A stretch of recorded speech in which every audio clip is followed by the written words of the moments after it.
பன்னீர் butter masala எப்படி செய்கிறதுன்னு பார்க்கலாமா?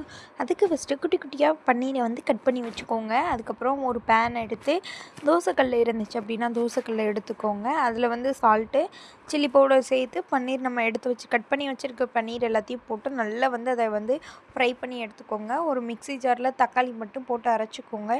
இன்னொரு சைடு வந்து பேனில் வந்து எண்ணெய் ஊற்றி பட்டர் ஊற்றி கொஞ்சம் கடுகு, சீரகம், கடுகு வந்து ஆப்ஷன் தான், வேண்டாம் அப்படின்னு நினைக்கிறவங்க கிராம்பு போட்டுக்கோங்க.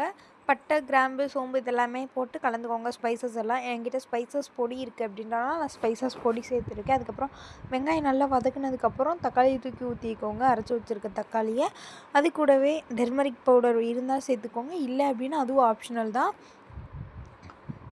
சில்லி பவுடர் கொஞ்சம் சேர்த்துட்டு சால்ட்டு கொஞ்சம் சேர்த்துக்கோங்க. அதுக்கப்புறம் எண்ணெய் திரிஞ்சு வந்ததுக்கப்புறமா அந்த பன்னீரை எடுத்து போட்டுட்டு அதுக்கப்புறம் நம்ம ரெடி பண்ணி வச்சுருக்க அந்த கொத்தமல்லியை மட்டும் மேலே தூவி அப்படியே அடுப்பு ஆஃப் பண்ணிட்டோம் அப்படின்னா பன்னீர் பட்டர் மசாலா ரெடி ஆயிடுச்சு. இந்த மாதிரி ட்ரை பண்ணி பாருங்கள் எப்படி இருக்குன்னு சொல்லிட்டு வீடியோவில் சொல்லியிருக்கேன்.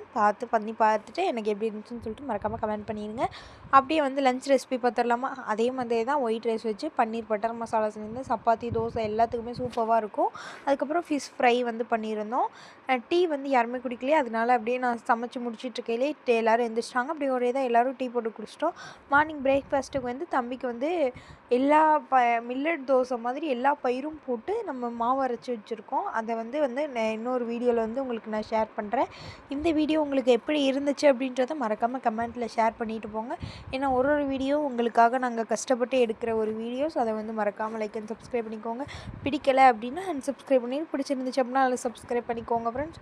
இந்த வீடியோ உங்களுக்கு பிடிச்சிருந்துச்சு அப்படின்னா இந்த வீடியோ யாருக்கு யூஸ்ஃபுல்லாக இருக்குமோ, சமைக்க தெரியாதவங்க யாராவது இருந்தாங்க அப்படின்னா மறக்காமல் அவங்களுக்கும் ஷேர் பண்ணி விடுங்க.